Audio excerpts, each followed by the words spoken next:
Why are we doing this?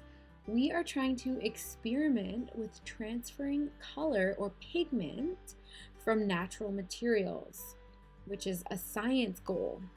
And we're also trying to experiment with new materials and techniques in art.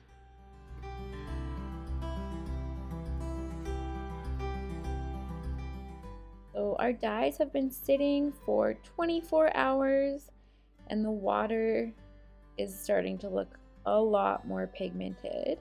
In some of our flowers, we noticed that nothing was happening, so we added some tea leaves to kind of make sure that they actually created some sort of color on the page. So now Olivia is going to use a paintbrush. She's going to dip her brush into the dye and let it soak up the water, let it charge. And then she's just going to paint just a little blob, kind of like a little swatch onto her watercolor paper. And then she's rinsed her brush off and dried it on a paper towel in between each new color that she's going to use.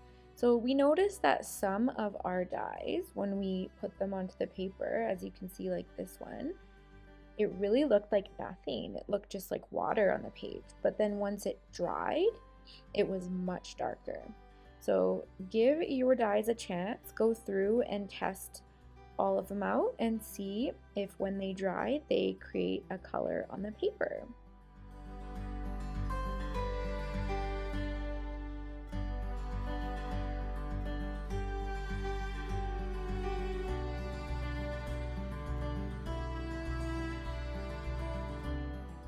So here is Olivia's finished dye test, and she has written out what each of the dyes were, what material was used to make each of the dyes.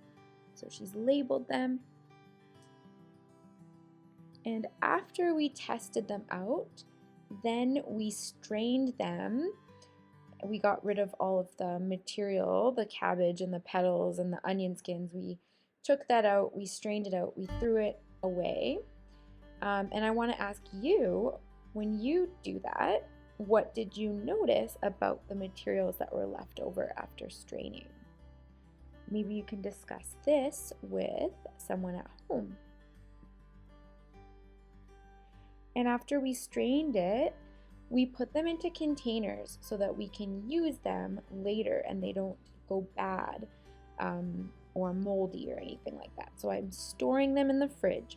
And I've also labeled them by using a piece of tape and just writing down what material we used to make it. I have put the dyes into some spray bottles that I just had that were empty that I had saved. And if you have some of those, you're welcome to put some of your dyes in there and use them for our next video. So in our next part 3 and part 4 video, we're going to show some examples of how to use your dyes to create some beautiful artwork. All right, thanks for watching.